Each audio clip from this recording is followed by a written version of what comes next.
9:12 escuchábamos a Andrés Calamaro con Flaca en este mostrador en la clave de jueves 13 de mayo. Hablábamos también que si les gusta Andrés Calamaro, investiguen, quédense atentos que viene un disco de reversiones.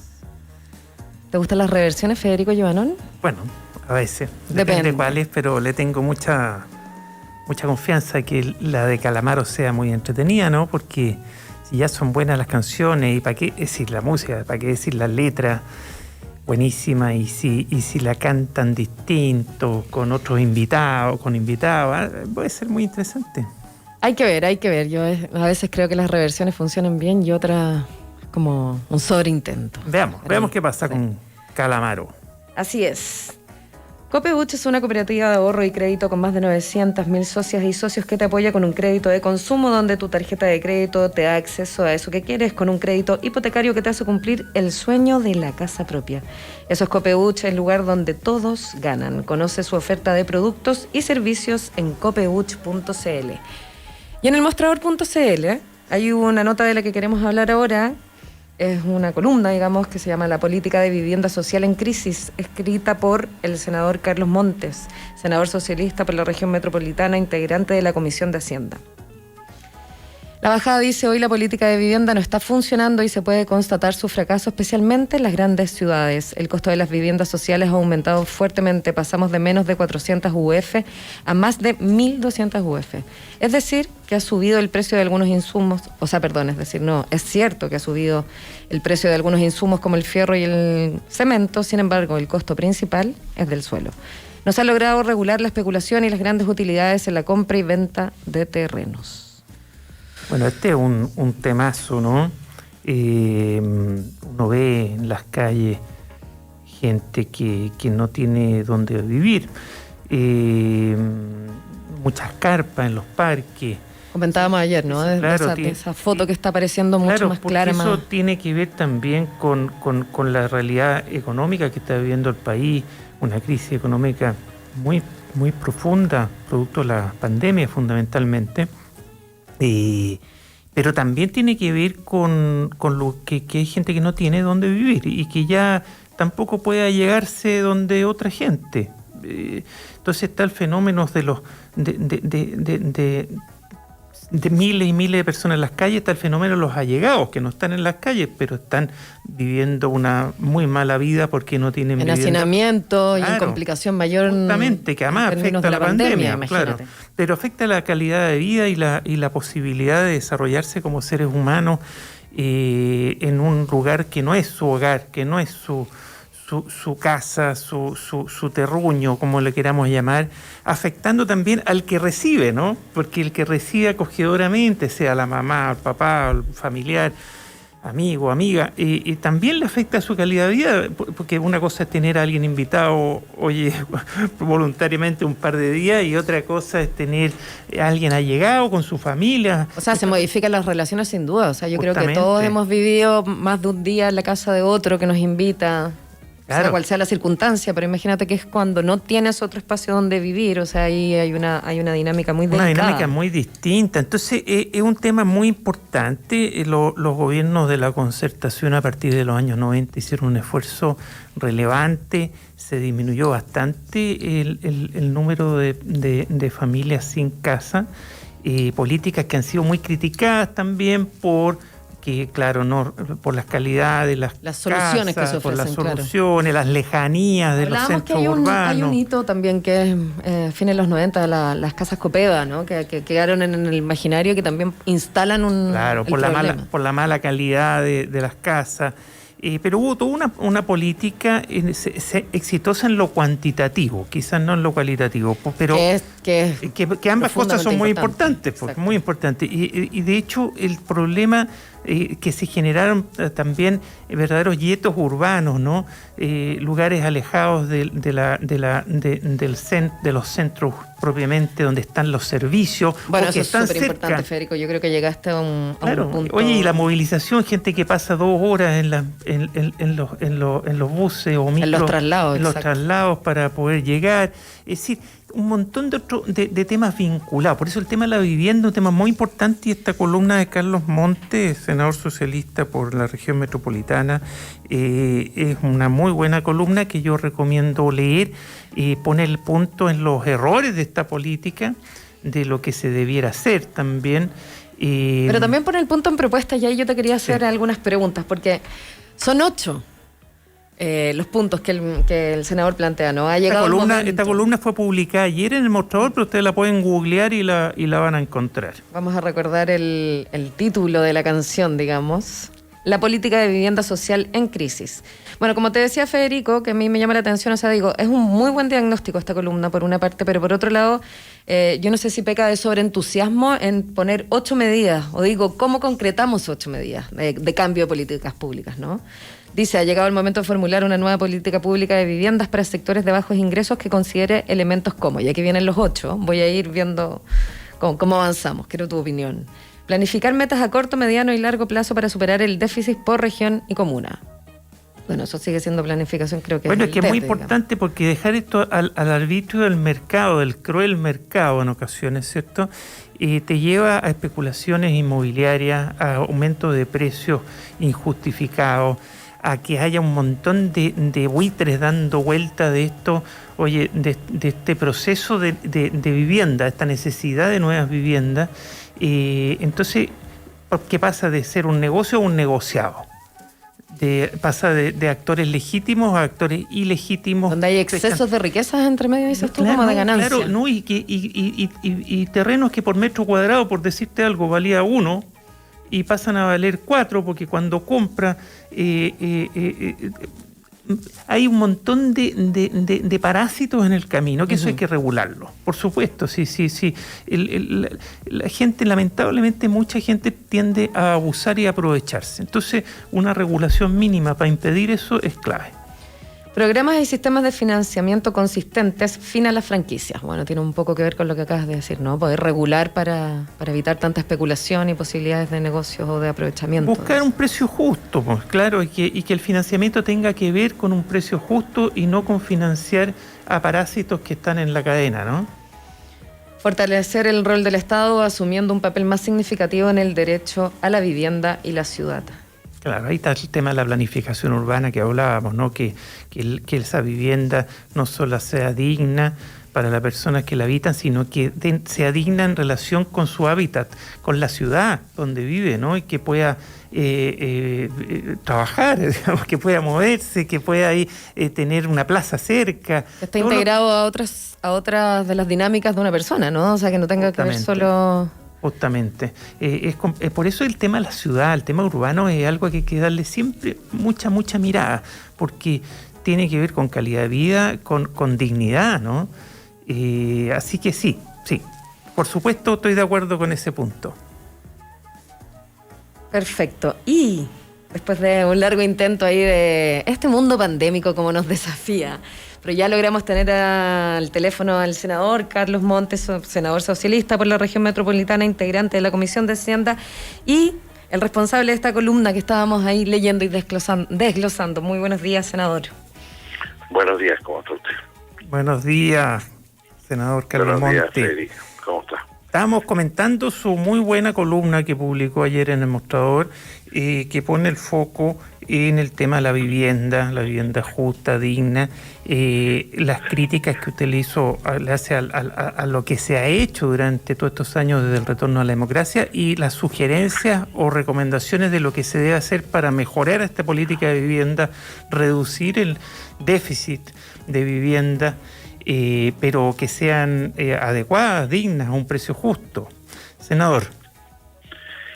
No, efectivamente, lo que pasa es que en los 7-8 primeros años en democracia, hasta el 97, se optó por construir muchas viviendas, muchas soluciones de mala calidad, por decirlo así, en el sentido de que son de bajo tamaño, cerca de 40 metros, y ir gradualmente mejorando los materiales de construcción.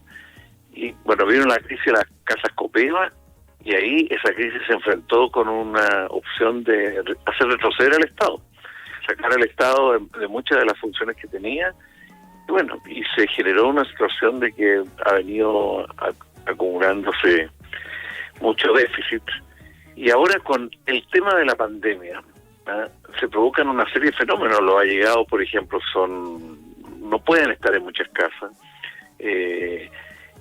Llegan los migrantes y empiezan a subir los valores de los arriendos. Cuando enfrenta esto es necesario modificar la política, y esa es toda la discusión, porque como que se sigue de esta manera sin tomar en cuenta estos problemas. Senador Carlos Monte, de las sugerencias que usted hace en la columna, que son, no sé si 6 o 8, si pudiéramos destacar 2, las que usted considera más importantes para poder mejorar la política de vivienda y tener más y mejores viviendas.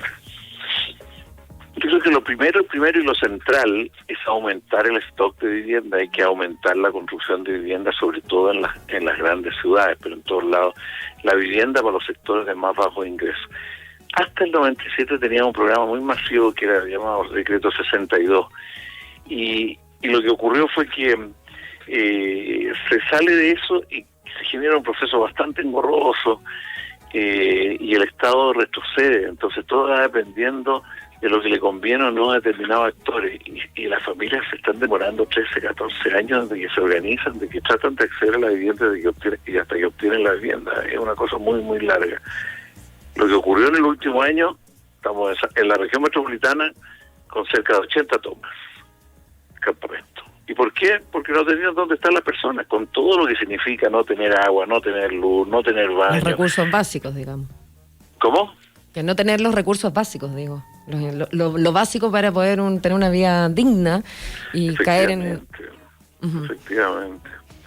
Y aquí han habido, yo quiero decirle que siempre el tema tributario y la franquicia tributaria no se toma en cuenta, pero ha habido muchas franquicias tributarias. Si lo miramos con lo famoso IVA a la construcción, se han destinado recursos a viviendas de alto ingreso. En este momento se están destinando una parte importante de recursos a viviendas de 4.000 UF más o menos. Y eso no tiene fundamento, porque hay que concentrar los esfuerzos públicos en programas de vivienda para los sectores de más bajos ingresos. Si usted mira las ciudades de todos lados y ve casas, barrios completos que fueron hechos con apoyo del Estado. Entonces, si las familias supieran esto, las familias que están sin casa, las familias que viven en casa de 34 metros, la verdad que esto es un desequilibrio. Esto se creó el año 75 para que las empresas constructoras entraran al IVA, pero se ha mantenido, lo hemos logrado ir bajando un poco, pero se ha mantenido todavía. Bueno, son cosas que el Ministerio de Hacienda no ha querido abrirse, en distintos gobiernos no ha querido abrirse suficientemente. Bachelet 2 fue el primer momento que se trató de hacer más en serio, se bajó bastante, pero todavía hay muchos recursos que están mal destinados. Y en ese sentido, en el sentido de urgencia también, senador, le quería hacer una pregunta de estos 8 puntos que usted plantea, es considerar la necesidad de una operación invierno para las familias que están en campamentos, fin a los desalojos. En lo concreto, ¿cómo podríamos avanzar en eso? ¿O de qué va esta operación invierno? O sea, cuando hablamos de operación invierno es una medida para capear los temporales, la lluvia, de todas las familias que hoy día están en campamento. ¿Y esto qué significa? Hay operaciones de mejorar los techos. En otras épocas, antes se repartían fonolas en esta época, preparando el invierno.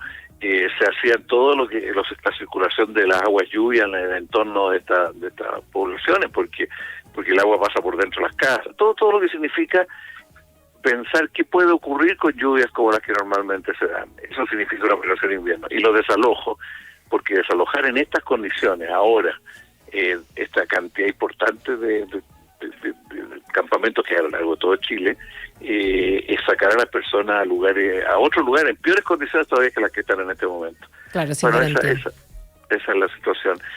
O sea, esta es una emergencia que tiene algo parecido a lo que ocurrió el año 90. El año 90 está claro en otra escala, en fin, pero el año 90 retorna a la democracia y teníamos un inmenso déficit.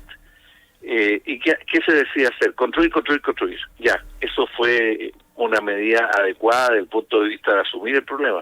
La calidad de la vivienda y de los conjuntos habitacionales y la ubicación fue hecha a todo lo que daba para construir muchas casas. Ahora hay que hacer esto con viviendas de mejor nivel, de mejor calidad en tamaño, no bajar en la calidad y el tamaño. Nosotros en vivienda social Chile ha vuelto a lo que tenía antes del golpe. Antes del golpe las viviendas eran de 62 o 60 viviendas sociales y de buenos materiales. Bueno, eso se ha venido volviendo muy muy lentamente. Eso no se puede perder por un programa masivo. Y en lo inmediato ahora le hemos pedido al señor ministro de la Vivienda que hay que destinar más recursos, sobre todo en las grandes ciudades, para construir vivienda ahora. ¿Sabe cuántos programas hay aprobados en la región metropolitana en este momento para el año del decreto 49 para los sectores más bajos de ingresos? Uno. ¿Por qué? Porque a las empresas no les conviene. Ellos hagan su cuenta y no les conviene. ¿Y por qué? Porque hay otros programas del Estado que son muy rentables para las empresas. Este es menos rentable. Entonces hay que hacer ver que si las empresas no quieren construir, el Estado va a tener que construir, si no va a quedar otra. Senador Carlos Montes, ¿qué le parece bueno, este tema es muy largo, pero nos quedan pocos minutos y me gustaría pasar a otro tema. Aprovecho a recomendar una vez más su columna publicada ayer en El Mostrador, que está muy ilustrativa, y hay temas para rato. De hecho, hay mucha corrupción en todo el tema de las viviendas, muchos intermediarios innecesarios, se les paga sobreprecio a los terrenos, estafando de alguna medida al fisco también porque pone dinero, en fin, da para mucho. Pero sí, da para mucho, pero requiere decisiones como la que se tuvo cuando se construyó, por ejemplo, la remodelación San Borja, que nadie quería, tenía miles de problemas, pero eso fue en el gobierno de Allende y se decidió hacerlo. Y trasladaron un hospital, etcétera, y se construyó en pleno centro un conjunto para muchas familias. Se requiere ese tipo de decisiones, no digo en el mismo lugar, pero la comuna de San Joaquín, por ejemplo, tiene baja densidad en algunos barrios. El Estado va a tener que decir aquí, yo quiero hacer una remodelación y construir rápido. Son decisiones de esa naturaleza las que se quieren. Tiene que ver además con la habitabilidad, ¿no?, de los lugares. Y salir de un modelo puramente de mercado para esto, el Estado tiene que asumir su responsabilidad. Vámonos a poquito los minutos que nos queda, que es muy poco, senador Carlos Montes, a hablar un poquito de política. Pues usted es senador de la República, estuvo apoyando a Yasna Proboste en estos mínimos comunes que se demoraron un poco, pero pues ya por fin fueron entregados al presidente Piñera, al gobierno del presidente Piñera, y todo indica que el gobierno del presidente Piñera va a responder después de las elecciones. Y además los partidos que apoyan a este gobierno también han incorporado elementos, pero han surgido críticas desde Fuego Amigo, desde adentro, desde la propia oposición o las oposiciones. Por ejemplo, el alcalde Jadwe critica que no se haya incorporado el royalty como uno de los mínimos comunes. ¿Qué opina usted del Fuego Amigo, senador Carlos Montes? O sea, yo creo que si el alcalde Jadwe lee con calma el documento, la verdad que el tema del royalty está. Lo que pasa es que lo que eso rendiría es para después del 2024, 2023, después del 2023, para el 2024 lo que eso rendiría. Hay que discutir eso ahora, pero no es algo que permita enfrentar la coyuntura. Pero hay que avanzar porque hay condiciones. El impuesto a los más ricos, yo le diría, hay gente que no toma en cuenta. Esto ya lo presentamos en 2019. En la reforma del 2019 el impuesto a los más ricos fue una discusión con menos estridencia, pero estuvo como discusión. ¿Qué logramos? Impuesto patrimonial de patrimonio inmobiliario a los más ricos. ¿Qué pasó? Que al final no se sumó todos los patrimonios y no se sumó respecto a la empresa y por lo tanto el rendimiento fue menor a lo esperado, $400 millones, algo por el estilo. Estos temas han estado en el debate, pero ahora lo que nosotros decimos, necesitamos recaudación, no para este año, porque este año hay cómo financiar, sino para el próximo. ¿Y cómo? Primero, evasión, $22.000 millones en evasión y con medidas respecto a la falta de información de impuestos internos, la falta de instrumentos, en fin, y la falta de sanciones para aquellos que no cumplen y algunas trampas que no ha hecho el gobierno, sobre todo el paso por paraísos fiscales. Y en el caso de evasión, en el caso de exenciones, claramente no voy a entrar, pero eso lo planteamos también en el 2019, logramos el informe de organismos internacionales, después entró un informe en Chile, ahora hay que tomar decisiones y el gobierno quiere dilatarla y postergarla, uno de los cuales tiene que ver con la vivienda, lo que recién estábamos conversando. Dos de las exenciones tienen que ver con la vivienda. Respecto a otras medidas, nosotros, impuesto a ganancia de capital, obviamente reponerla, eso es parte de las exenciones. Impuestos a los fondos de inversión hay que establecerlo, y a la family office, porque no tienen también está planteado en el documento. Una reforma más estructural, global, volver a la discusión sobre integración o desintegración, que el fondo de todo el problema, eso es más largo, y lo que estamos planteando aquí en uno de los puntos es que hay que empezar ese debate desde ya, pero no es de medidas concretas para la coyuntura. Senador, le agradecemos esta conversación. Lamentablemente llegamos hasta acá porque ya son las 9:32 y tenemos que ir a la última tanda de nuestro programa. Sin duda vamos a estar conversando prontamente del avance en estos mínimos comunes y otros temas que nos interesa seguir desarrollando. Que tengas muy buen día. Pero fue culpa mía, parece, porque no nos contactamos. Sí, te esperamos largamente. te decimos el aguante. Pero volveremos. Muy buen día, senador Carlos Montes. Muchas gracias a ustedes. Lamentablemente porque como que de todos estos temas, a veces todo se traduce solamente en una política social y en una discusión más técnica, pero esto tiene que ver con cómo construimos país, todas estas cosas de la vivienda, pero también estas cosas cómo enfrentamos la emergencia de hoy día. Es que ese es un muy buen punto, la emergencia que requiere políticas de emergencia. Entonces muchos de los críticos o hacen discusiones como la alcalde Jadwe, que se va por el lado, o se meten en lados más permanentes, o simplemente dicen es mucho, pero mucho respecto a qué, cuando durante un año el gobierno no hizo lo que tenía que hacer, que es el problema de fondo. Bueno, lamento pues, que estén muy bien ustedes. Que tengas muy buen día. Volveremos a hablar entonces de esas políticas de emergencia que tanto nos ocupan a todos. Que tengas buen jueves. 9:33 y nos vamos a la última pausa de esta mañana. Ya volvemos con más. Conversaciones necesarias. El mostrador es la clave.